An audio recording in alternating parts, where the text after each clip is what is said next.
Hey everyone! Thanks for tuning in to this week's podcast. I'm one of your FWBs, booked with Emily or just M. And I am your favorite FWB. Read reviews by Jeff. Yeah. I dug myself a hole. Karma. I am your other FWB, read reviews by Jess or just Jess, and I am so excited to be here today. I'm excited to be here today too.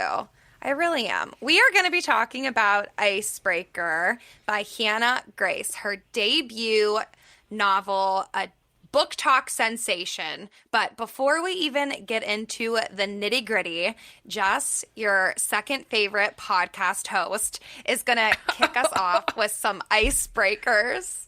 I'm going to kick us off with some icebreaker questions because we're reading the Icebreaker book and it just feels right to me. So we are going to start with the question.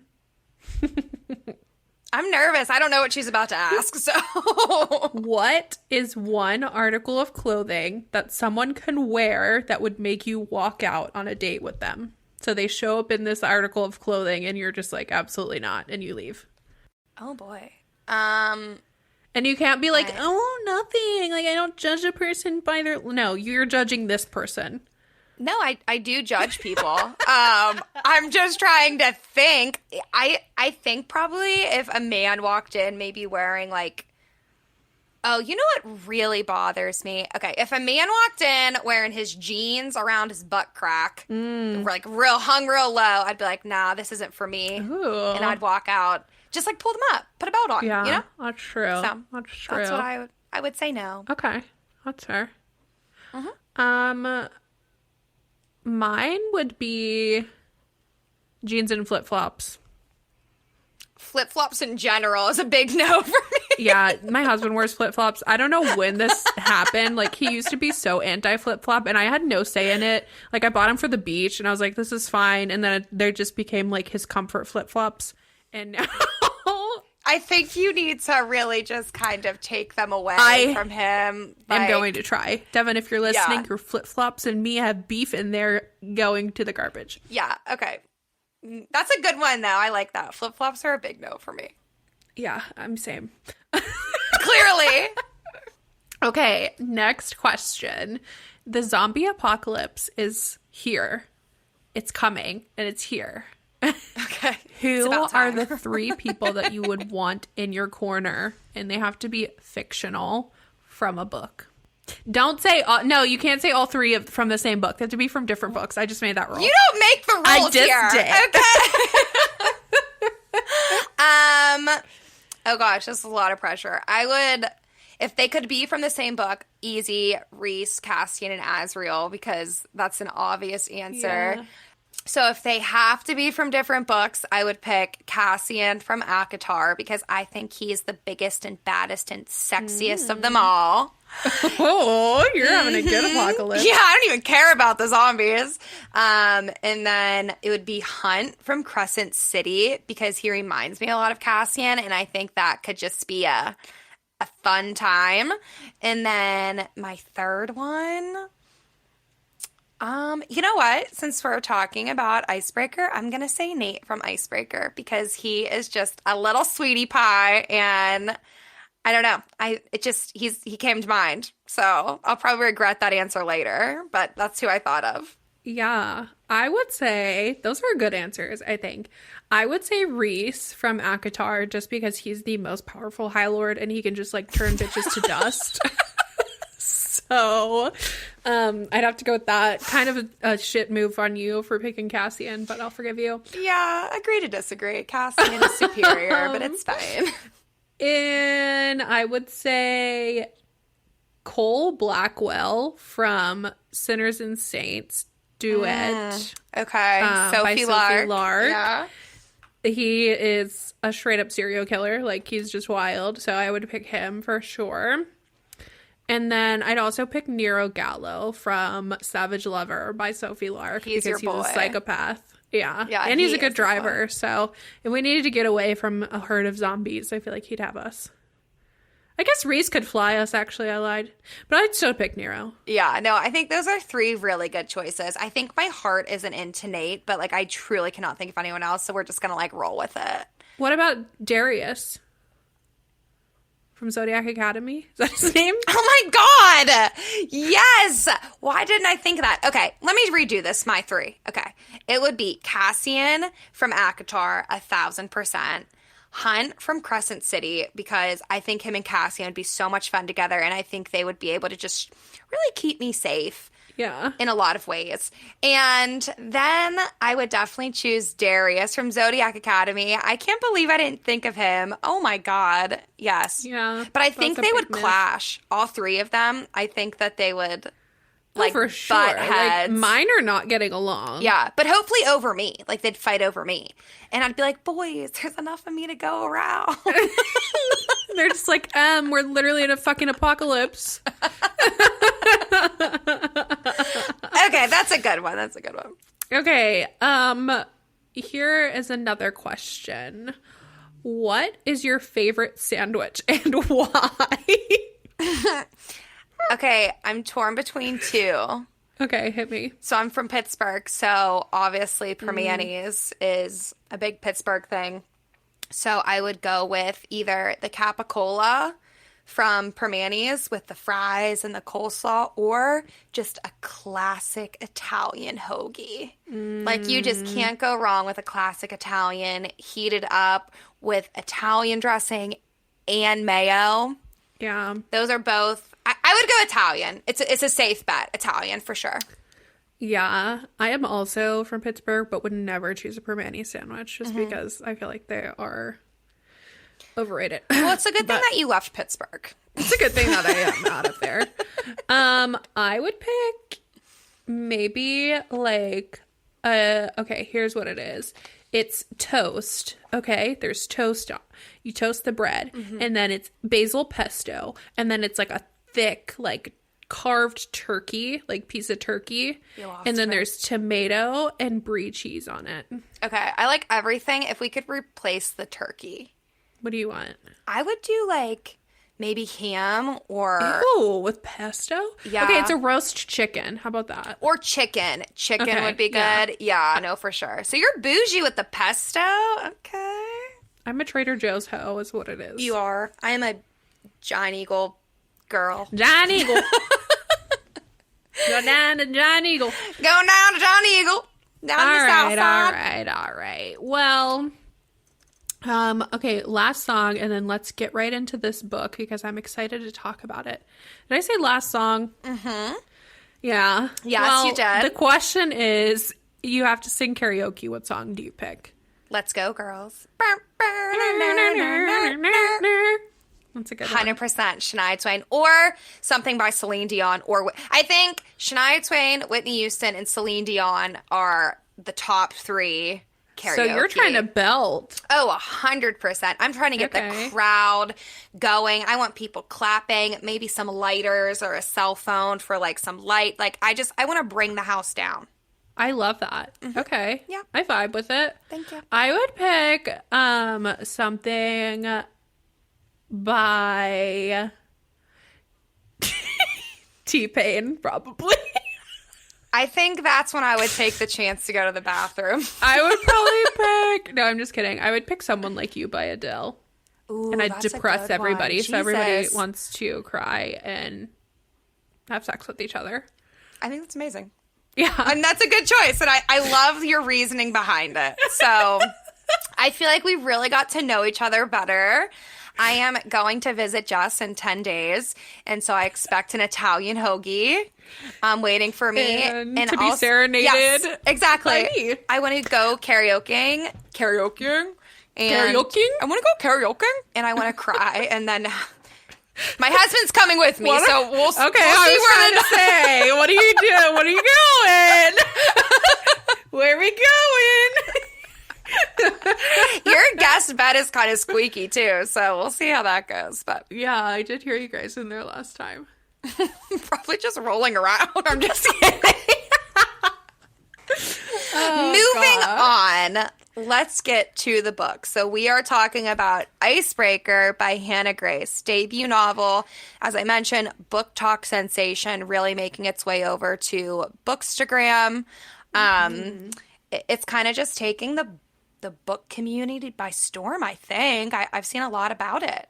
Truly is, yeah. Yeah, so just to kick us off a little bit about the book.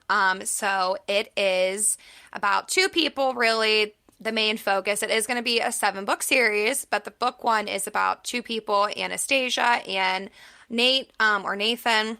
She is a really controlling, kind of OCD, anxiety-ridden figure skater. She really wants to be in the Olympics, and he is honestly kind of just like a golden retriever character, I would say. Sure. And he is the captain of it's a college romance, so he is the captain of the ice hockey team. And there are 2 ice hockey rinks on campus, and when one breaks, what happens? They end up having to share the same ice hockey rink. So, or the same ice rink. And so it's really interesting. She kind of, I think, is more the grumpy in the book than he is. So they have to share the rink, and they just kind of up and downs. They're trying to be friends. They're not really friends. A lot of supporting characters. And I think the main trope would probably be like enemies to lovers, to be honest with you. Yeah, no, I think I agree. So just some other details. Like Emily said, this is a sports romance. It's a college romance. And the sport is hockey. It's around 435 pages. And this one is available on Kindle Unlimited. So if you are a subscriber to that, you better run and check it out. This book has also taken book talk specifically by storm, and it's now migrating over to Bookstagram. And it has a decent amount of reviews. Like, it really took off, especially for a debut novel. Yeah. So it's got a 4.26 star rating out of 29.2 thousand reviews. That's like really good. That's pretty good, yeah. Especially for like a romance. I feel like that's a lot of reviews on Goodreads. And especially for a long romance too. Like Totally. This is definitely on the longer side of most romances. So I'm really impressed with that. Yeah, I am too, honestly. And this is a dual point of view novel, so it goes back and forth between Nate and Stas's point of views. So you get to see kind of what's going on in both of their minds. We did talk about tropes in our last episode. Or not our last episode, but in one of our episodes in the past. I don't know which one, but Yeah. If you listen to that, this one has some lovely tropes in it as well. Like Emily said, enemies to lovers for sure. A little bit of friends with benefits, some found family, he falls first, and also some reverse grumpy sunshine action where she is the grump and he is the sunshine. So a lot of good stuff in this book, honestly. I loved all of the tropes. And this is also, I think, like some forced proximity going on a little bit too. Yeah. Just a lot. I don't know. I would definitely say there's some forced proximity in the beginning, and then it becomes very much like we want to be near each other proximity, chosen proximity. Yeah. So. Yeah, no. Well, there's also, and we'll get into this, I'm sure, but at some point they become figure skating partners, I guess you could say. Like, he is helping her continue her training as a figure skater while her partner is not able to skate. So there's like a little bit of forced proximity there where they're like close to each other and in each other's faces and like touching each other. So yeah. No, yeah, for sure. Love that. Okay, so that's the gist of it. Yeah. I think that's the main topic. So if you haven't read the book yet, stop here. Go read the book because that's what it's about. Because now we are going to get into kind of our opinions on it, and it is not spoiler free. So that is your warning. Thank you for the reminder. Let's get into it. Let's do it. So you read this more recently than I did. So excuse me, because I won't be able to remember anything, and you'll have to definitely refresh my memory on most of it.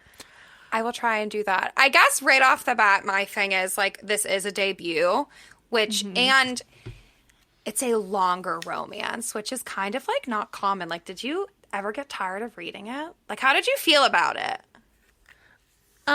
So my overall thoughts on the book were that I really did like it. I thought it was cute. I liked all the supporting characters. I liked the kind of like dual sport romance. And I did say this was a hockey romance, but I'm actually going to correct myself because there is figure skating involved as well. So you get kind of both of those sports. But I really enjoyed it. I thought it was a good amount of steam, but I will say it was long. I think it probably could have been cut down by like 20% and we would have been fine. There are a couple parts in the book where I think we could have done without them, but we'll get to that in a little bit. But overall, I really did like it. Yeah, no, I totally agree. I think this happens sometimes too. So Jess and I have really not talked about our feelings on this book at all. So the first thing is when I first started reading it, like I wasn't like addicted to it. I just kind of was like picking it up and I was like, okay, like what's going to happen? And I don't know when, but all of a sudden like I couldn't stop thinking about them. Like I just wanted to keep reading. I think when they started interacting more and when they were like actually like getting along and kind of got into that, like they were more friends than enemies. But yeah. I think it was a little long. I think there were some parts that could have been taken out of it. Like nothing even specific that comes to mind, but like there were parts that I felt like dragged a little bit because it is long for a romance book, but not even for a romance book. I just think that like everything that happened could have still happened in just like a shorter amount of time maybe, or like a shorter amount of pages. But that's fair. I don't know. I really did like it. I liked them a lot. I thought they were both really cool. And I thought they had like interesting like character traits to them. Yeah, I think I agree. I really like them as well. I think Stas got a little bit on my nerves. Like I definitely liked Nathan more, but then there was a point where he was annoying me because I was like, he was just got to the point where he was like so protective over her and like just felt like he was fathering her almost. So and I was like, okay. That's funny you say that because I actually wish he would have been more protective. Really? Yes. I think there were so many points of the book. And okay, I guess too, when I have read, what I would compare this to is probably the Off-Campus series by Elle Kennedy. Like that's the kind of vibe I get. Like I get very much like all these guys live in a frat house and these girls kind of come over and you have a lot of different like personalities going on and it is a sports romance. And so when I compare it to something like that, like usually you've got your stereotypical like jock who's just very protective, almost to the point where that's annoying, like in those books. But I felt like in this book, the way that Hannah wrote it, she was just much more aware, I think, of like how, I don't even know how to say it. I just think that maybe like he wasn't as like protective. Like he didn't have as many red flags, quote unquote, that like might be a turnoff to some people. Maybe that's what I'm used to protective as in like, I'm going to beat the shit out of you if you like talk to her, whatever. But he was like, I don't know, like he was like verbally trying to protect her and trying to like coach her into how to be better and like improve her relationship with Aaron, I guess. And I was just like, okay, this is a lot for me. Yeah. So Aaron, I couldn't stand him. I thought he was so toxic. Literally the worst person from the get-go. Like Hannah annoyed me because I was like, stop making excuses for him. Like if I ever had a friend that acted like this. Oh, I said Hannah. Yeah. But also Hannah, damn it. No, yeah, like Stas, she kept making like excuses for him. Like, oh, well, he just, he has a lot to deal with and blah, blah, blah. Like, listen, there's only so many excuses you can make for someone before you just cut them out of your life. Like, yeah, I don't know. I agree. She definitely, so if I could take one part out of the book, it would be Aaron. Like, I feel like I would have loved the book so much more if he wasn't there. And I know he was in the book to kind of give this, like, sort of conflict and this hump that they had to get over, because without him, a lot of the story wouldn't exist, right? Yeah, for sure. But I just felt like I didn't like his character at all. He was frustrating. The way that she enabled him to be just so shitty and toxic. Yeah. Like, yeah, he would have been out of my life so far long ago. But And it never really improved. It wasn't like he had this, like, character growth. Exactly. Like, he was just there being a dick to be a dick. He was, and I will say, though, by the end of the book, like, I was so proud of Stas for finally, like, standing up and being like, I would rather fucking skate solo than have a partner be like you. Because she kept making that excuse. Like, when Nate would be like, you don't need him, you don't need him, you don't need him. And she'd be like, no, like, I literally do need him. Like, he's my skating partner. Like, I'll never find another person to go to the Olympics with. So finally, like, when she stood up for herself at the end, after he kissed her at the very end and was like, I would literally rather skate alone than skate with you. I was like, finally. Like, that's finally the moment I was waiting for. No, I get it. I get why he was in the book, but I hated him so much. And I was like, this book would be so much more enjoyable if you weren't here. But then, like, what? There would be so much lacking in the book because so much did revolve around him. Yeah. No, I agree. And I think, like, getting back to Nate not being, like, that protective kind of, like, man in her life, I think he was, but he was trying to be that in, like, a healthy way. Like, he didn't want to, like, there were many times where he was like, I just want to punch Aaron in his face so badly, but I'm not going to do that because I know it'll just upset, you know, Anastasia. It'll make things worse for her. So, like, I feel like there were times where, like, he definitely did take a step back and just be like, what I want to do is not going to help her. Where I would be like, where I wanted him to just take it into his own hands and, like, go beat the shit out of him. Like, maybe not healthy, but, like, I wanted him to do that so badly sometimes. No, I get that. I'm the same way. I feel like it was so, like, this, I would relate it to the off-campus series in that it is steamy and also it has hockey involved and, like, there's all these guys who have, like, this team dynamic and they're just kind of, like, just dudes being bros, you know? Yeah. But I feel like this book was more mature. Like, these college kids were definitely more mature than they were in the off-campus. Like, Stas, I didn't picture her in college. Like, I know she was, but she was just, like, doing her own thing, like, owning her life. Yeah, no, I think you're definitely right, but I think that was, like, one of the things about her that was kind of just, like, one of her personality traits where she kind of did, like, struggle with, like, her anxiety and kind of just being, like, chill and just living life, you know, like, she literally lived by her planner. Like, she literally had scheduled times where she was gonna, like, hook up with people because, like, she just didn't have time for anything else. So I don't think she lived, like, that, like, normal college life because she had so much pressure on her. She wanted to make her parents proud. You know, they adopted her and she really wanted to, like, show them that, like, she was almost worth it, you know? Yeah. And, like, I don't know. And I think there was a lot of, like, mental health awareness in this book, too. I've seen a lot of people praise that about how Hannah wrote just, you know, Stas was dealing with a therapist and, you know, she had really bad anxiety and she handled it, I think, in a realistic way. Like, the way that Stas struggled with her anxiety, I think, is very realistic. Yeah, definitely. I see that for sure. I mean, not to mention, she also had an eating disorder that was pretty much caused by Aaron. Yeah. Aaron's creating this meal plan for her. Like, at no point did she think to herself, like, man, I should probably eat more than lettuce and carrots. Yeah. Well, I think she did, and then Aaron would be like, you're fat, I can't lift you. I mean, meanwhile, he's just a lying asshole. Yeah, I know, he was the worst. And there is one character, so Ryan, who she first was sleeping with, like, that was her, like, fuck buddy in the very beginning of the book because she was a commitment phobe. She did not want to commit to anyone, like, so she was very much happy with just kind of, like, sleeping with people, and, like, that was the situation. She was fine with being friends with benefits. But I really liked Ryan because he encouraged her to, let's go eat wings. You know what I mean? Like, let's go, like, eat more than just lettuce. And you need to, you know, Aaron, if he can't lift you, he needs to lift more. Like, you can't eat less. I really, really liked Ryan. He didn't play a huge part in the book, but I do hope one of the books is about him because I thought he was great. Yeah. Yeah, I agree. And I think it'll be nice if one of the books is about him, if this isn't just, like, all hockey, because he was a football player.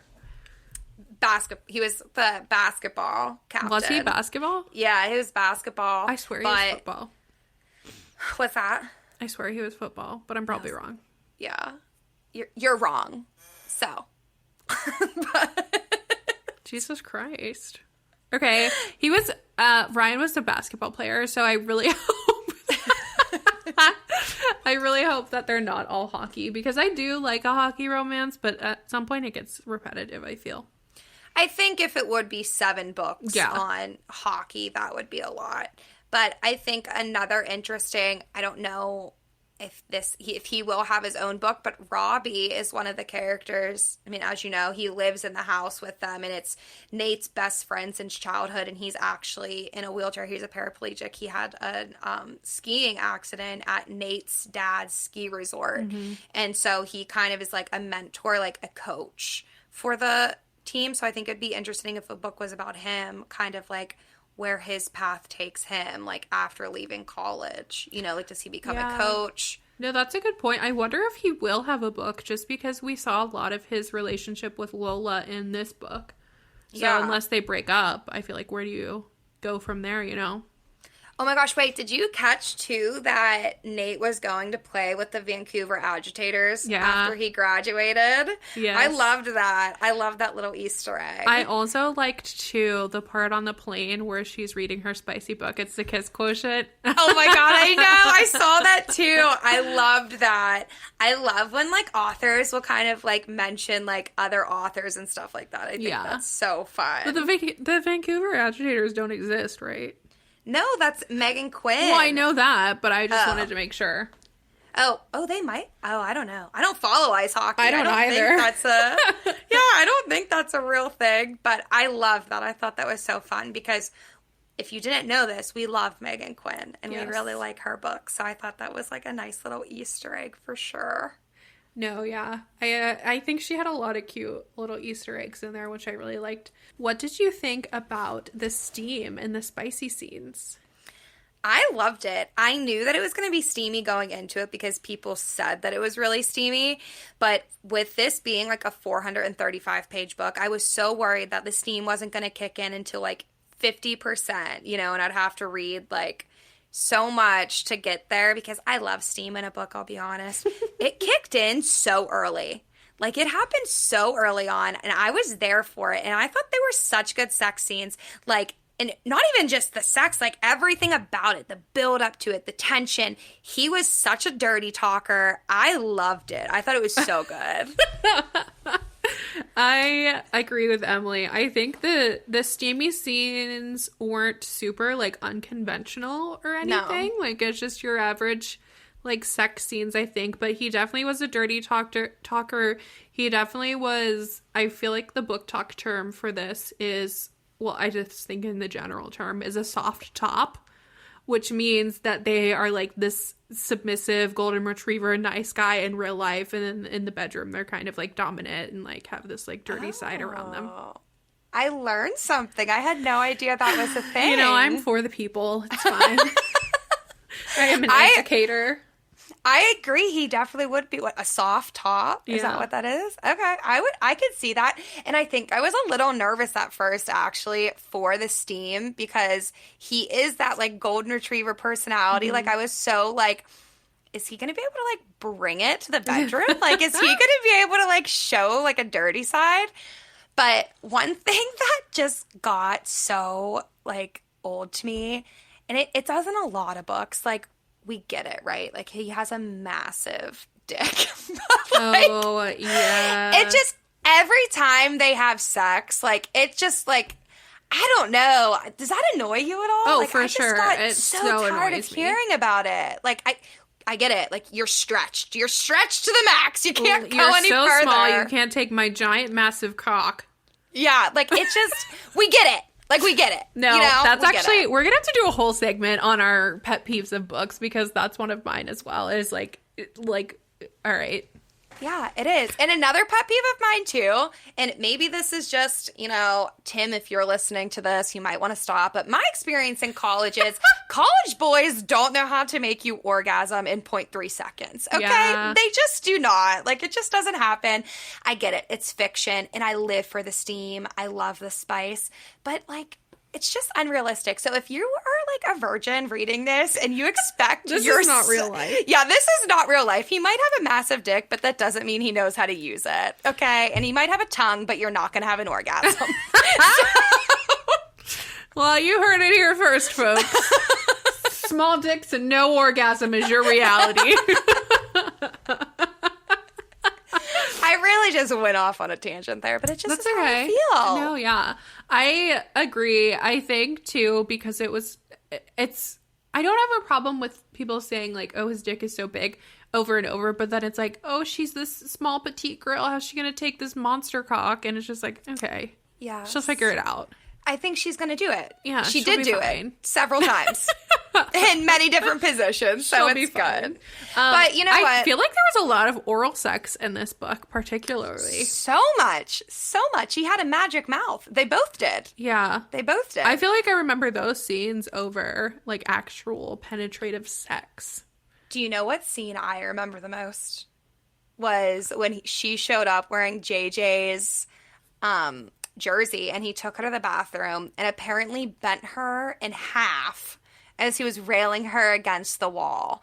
Like, first, like, he, like, was holding her, her legs were around his waist, and then he put her legs on his shoulders while still having her against the wall. And I was like, she must be really small. And she's a figure skater, so this is probably just, like, an average Tuesday for her. Literally, yeah, she's used to her, like, heels being behind her head. Yeah. I don't know. I remember, and I think this is, like, really why this book took Book Talk by storm, is because there's a part in the book where she's reading the kiss quotient, remember? And he's like, whatever you read, I'll do to you later. Yeah, and if you've read the kiss quotient, you know there's some dirty things in there. Yeah. But so I think that's really, because that's really all girls who read want. Whatever you read, I'll do to you later. That's fine. Yeah. We want a man written by a woman. Whoop, whoop, literally. Whoop, whoop, whoop. Yes. I'm going to have, maybe I'll just, like, leave my Kindle open with that highlighted in my kitchen and let Tim stumble upon it. Yeah. And, like, read that one sentence. You I'll should. just catch him up in my, like, little office library reading, like, the dirtiest, smuttiest books I have. I feel like, yeah, more men need to be reading smut. Yeah, I agree. That reminds me of another book that I read, The Blind Side by Candy Steiner. And it is almost exactly, like, down to what you said, where he actually took her books and started reading, like, the steamy books so he could learn, like, what she wanted. Damn. Okay, Yeah. I know we've talked about this before. I was going to start The Blind Side the other day, but then you said it's the I was, like, confused because I was like, do I have to read Fair Catch first? And I know you said I don't have to, but then I feel like I have to. Yeah, I didn't realize The Blind Side was the second book in a series, but they could all be standalone. Yeah. So you're really, like, the couple that is book one is mentioned in book two, so you know that what happens to that couple, but it doesn't spoil anything. I mean, it's a romance. They're all happy ever after, so you know what you're going to get. Okay. Yeah, so recommend. I feel like we talked on it a little bit earlier, but who was your favorite character? Like, we talked about that there were a lot of characters. Who was your There fave? were so many characters, but one of my favorite characters was probably Henry. He was so endearing and so sweet. And, like, I think his character growth, even for, like, kind of the little bit he was mentioned in the book, was phenomenal. Like, at first he was mentioned as, like, I think he was a sophomore, right? That, like, he was too awkward to hang out with anyone else. And so that's why he was living with them in the frat house. They really took him under his wing because he just had, like, kind of social anxiety and stuff. And by the end of the book, like, he would just say what's on his mind. Like, he was so funny. Like, so funny. I feel like he was like that the whole book. Like, he just had no concept filter of, like, yeah. Oh, I probably shouldn't say this. So he just does this, like, the most blatant shit in front of everybody. And they're all just like, Henry, you can't say that. He does. He has no filter. Like, I'm concerned that he's going to get his ass beat one of these days because he says something that's just, like, so out of pocket. Right. Like, you can't say that.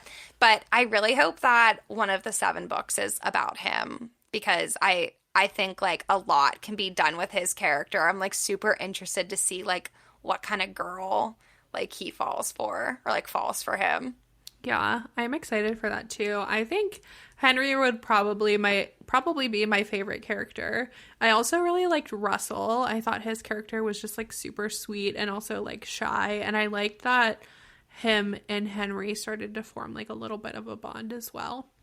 Yeah, I think that she set that up nicely. Yeah. Like, this is, again, kind of how it reminds me. By no means is kind of like a copycat of the off-campus series, but they just are similar in the sense where they're both, hockey, it's a sports romance, and they're living in frat houses. Like, the characters could not be more different, like Jess said. Like, they have such different personalities. I think there's, like, a lot more representation, too. One of the hockey players is bisexual. One of the guys living in the frat house, like I mentioned, is a paraplegic. So it's just, like, I feel like there's a lot more kind of just like awareness maybe an Icebreaker, just a lot more representation. So it's completely different vibes in that sense, but I think Hannah set it up in a way where we could kind of get a book for each of these characters and be invested in it. I agree. And I think too, like, these guys are a lot just like nicer and just, I don't know. The guys in the off-campus series I just think are dicks, and they're all just like players except for John Tugger. Yeah, I would agree. I think you just can't compare them. We are going to talk about the off-campus series, so we're going to have a whole episode kind of on sports romance books. So not to get too much into that, but I agree. Like, these guys are just nicer. Like, they were never like rude to any girls. They weren't really degrading either. Like, I wasn't like they didn't say anything. I think there were a few times where they all were just like, she can sleep with whoever she wants. Like, she's single. Like, let her fuck whoever she wants. That's fine. Like, she's not a slut. Like, I think that's actually one of my favorite parts of this book is that this Anastasia has, like, she's coming from living with Aaron and Lola, and then she just kind of gets pulled into this hockey world, and all of a sudden, like, these guys are sticking up for her. Like, she's friends with them as much as she's friends with Nate, and it's just like she kind of gets this whole like found family aspect going on. She does. They love her. They love her like a sister too. Like, it's not like, I mean, some of them make like jokes just to upset Nate and like make him jealous, but I think like they truly all just become friends. And you do get a little bit of that, and not to continuously compare it to the off-campus, you get a little bit of that in off-campus with Hannah, but I think for the most part, like, I don't know, it was just a really sweet aspect of the book, I feel like. Yeah, it was a fun dynamic. It was almost like one of those situations that, like, made me want to go back to college and kind of, like, find that, you know what I mean? Like, just become, like, friends with, like, a really great group of guys, because I don't think that's common. Like, I think it's, I don't know, from my college experience, like, it's not very common that a girl kind of, like, finds herself with 6 guys that, are the jocks on campus that are just, that take her in as almost like a sister. Like, I just thought it was a really sweet dynamic. I mean, there was one point when she was, took cooking lessons with JJ. Like, they would make dinner together. Like, there was a lot of sweet moments. Well, I feel like you'd have to be fucking one of them in order to do that, and I don't think Tim would allow that, so... No, Tim, again, if you're listening, back in college, I was single. No, I'm kidding. You're totally right. I don't want that. I don't want that. Okay, I believe it. Oh, gosh. Yeah, what was did you have a favorite part? Nothing. What sticks to me the most is when she went home with him for the holidays, or when they both went home with each other for the holidays. So she was like such a commitment phobe. So I just thought that was like a really big moment. And like, remember they went out to dinner and they were with her parents, and they went out to dinner and they ran into her ex-boyfriend. He was like the waiter for them. And she introduced him and was like, "This is my boyfriend, Nate." And that was the first time she said boyfriend. Aww. And Nate literally was just like, "Oh my God, relax, stay calm, like, don't freak out," because like that was such a big deal, because like she didn't want that. She didn't want to commit to him. Mm-hmm. So I really liked that. And then I loved when she went to his house and his dad and sister weren't home, but then they came home early. Oh my God, I forgot about this. And they literally were having sex on the kitchen island. And she had like the whipped cream and everything out. Yeah, they were doing some dirty stuff on the kitchen island, and his sister walks in and literally. She's like, do you want to get dressed before Dad comes in? Yeah, she was about to make a whole freaking sundae out of his body. Literally. Like, it was about, I'm sad that his sister walked in, to be honest with you. I actually really liked, okay, I have two things to say. Number one, I really liked how she just like stood up to Nate's dad and was just basically like, you fucking suck. Like, his sister was also an athlete, and her dad was really her dad was really strict on what she was eating, and Anastasia, like, coming from similar experience, was like, get the burger. Like, I'm gonna get the burger. You should get the burger. And she was just very like, she was very blunt with his dad, and it like came out that his dad actually really liked her and liked that about her. So I loved that aspect too. And then I loved at Christmas when Nate gets her an iPad. Oh my God. Because she's like such a planner, and she has like her notebooks that she carries, and he was like, now I'm going to introduce her to digital planning. And as a digital planner, I was like, I love this part. It was so thoughtful. It was so sweet when he did that. And it's funny because he mentioned like this Christmas gift, but you didn't find out what he got her until like he gave it to her basically. And I thought it was so sweet. But I like that you brought up the dad too, because I was going to say that. Like, I love that she stood up to like his dad when like he was treating him like shit and his sister like shit. Like, I just was like, that is a real one right there, because I feel like it could be hard sometimes to like stand up to your partner's parents or you know what I mean? Like, when you know they're treating them like shit. And so I loved that. I was like, yeah, you fucking tell him. I agree. I think too, it was an interesting dynamic because Nate and his family are very wealthy, and Anastasia and her family are like kind of the opposite, where it's like she has to work for her skating job or to afford her skates. Just like a modest kind of like average, maybe lower middle class, like, you know, just kind of like a normal family. So when he got her the iPad, he was like, are you mad? Like, is this okay? Like, he like felt like he didn't want her to feel bad for spending so much money. And I was like, I love this guy. I did really like Nate. He was another one of my favorite characters. Yeah, I thought Nate was awesome. There was nothing about him that, like, I honestly didn't like. Like, if anything, there were moments where I thought he could have been, like, harsher with her. And he would just kind of, like, I don't know if this is, like, a saying that you guys would know, but he just, like, pussyfooted around her. Like, he just kind he just kind of tiptoed around her. And I thought it was sweet because he didn't want to hurt her. But sometimes I feel like it's okay to be, like, freaking listen to me. Like, this is, you know, like, his feelings mattered just as much. You know, like, I feel like there were times where, like, he wanted a relationship and he wanted to commit to her and he wanted to call her, you know, like, his girlfriend. And I think this goes back to how we talked about, like, friends with benefits, where people say it can be, like, toxic sometimes because one person's feelings aren't, like, heard or acknowledged. Yeah. And I feel like she did that to him sometimes. Like, she was honest from the get-go. She didn't want anything. But I also think after you're sleeping together and living with him, basically, like, I don't know. I feel like his feelings could have been hurt a little more. Totally. No, I think that's totally fair to say. Yeah. Overall, what did you think of the book? I know we talked about it a little bit, but what did you read it? So overall, by the end of the book, I did love it. Like, it's one of those books I kind of sat on for a little bit just to, like, really get my feelings. And I would probably say it was, like, probably a solid 4-star, which is still really good to me. It took me a while to get into, and so I think that's why I wouldn't get 5 stars. I think, like, I wasn't obsessed with it at first, but once we started seeing more of them, like, I really, really liked it. And I think it could have been condensed just a little bit, but it was a solid read. I thought it was funny. I loved their relationship. I loved Nate. So I would definitely say, like, a solid 4 stars. Yeah, I would say the same. I gave it 4 stars. I think nothing, like, that's still a great review and a great rating. I think it was just, for me, a little bit frustrating, like, the whole Aaron aspect, and then like Anastasia still, like, I don't know, like, enabling him, and then just some other stuff. But overall, I really did enjoy it. I thought the steam was good. I thought there were a lot of cute parts and, like, swoon-worthy moments. And I'm really excited for the rest of the series. Yeah, I am too. I can't wait to continue reading them. I thought it was... And let's not forget to really drive it home, like, a debut novel too. Yeah. Like, I thought that was fantastic. I think there was a lot of representation in it. I think there was a lot of mental health awareness. So I think it deserves all the hype. I understand why Book Talk's going crazy over it. Totally agree. Ooh, I'm excited. Excited to hear what you guys have to think about it. So head over to our Instagram.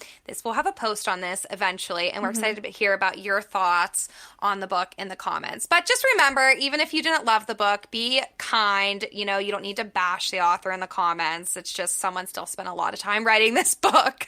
So this is true. Yeah. Yes. I could never be an author for that reason because I'm afraid people will hate me. But anyways, so it's time for our most favorite part of the episode. Well, maybe not your favorite part, but our favorite part, bookmarked. What is our bookmark this week? Our bookmark is very simple. What did Nate get Anastasia for Christmas? What was her Christmas gift? Ooh. Yes. Tell us. Yes. Slide into our DMs over at Friends with Books Pod and let us know what Nate got her for Christmas. We will choose one lucky winner at random to have a gift, whether it's a coffee or a book or a gift card or a picture of M's boobs. Yes, if you're lucky. But you have to pay for those. So those cost money. I'm just kidding. We are not sending nudes to the people. Yet. Alrighty. Well, I guess we can say we are friends with Icebreaker. If you like this episode and want to continue reading along with us, make sure you follow us over on Instagram at Friends with Books Pod, where we will announce our upcoming buddy read. But in the meantime, what are we talking about next week, Em?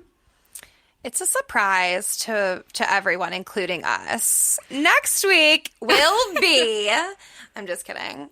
Next week, our episode is going to be a holiday book guide and some bookish gift recs for your fellow book lovers.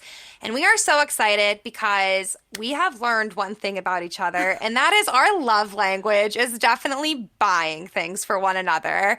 More so Jess than honestly me. So we're super, super excited to really let you guys know what we think are going to be some great gifts for your book lovers or even for yourself. Treat yourself. Yeah, treat yourself. And I think this is just like the start of a lot of fun holiday episodes that we have coming. It's the Christmas season, baby. It is. This December is my favorite 1st. time of year. Yeah, so my favorite time of year, I love Christmas. I love decorating for Christmas. I love reading books about Christmas. So a lot of our buddy reads in December that we are going to talk about on the pod will be seasonal, and we'll also be just highlighting some seasonal books too for you all that you can check out. But Icebreaker, I think, is a great book to read during December as well if you haven't read it, just because it is kind of like the winter vibes with the hockey and the figure skating, and they do like celebrate Christmas together. So absolutely check the book out if you haven't. But I'm very excited for next episode to talk about our holiday book guide and our gifts. Yes, very excited. So make sure you tune in next week. But in the meantime, make sure you subscribe to the pod and definitely don't miss next week. Final reminder. So don't miss it. We will see you next Thursday. Bye. See you later.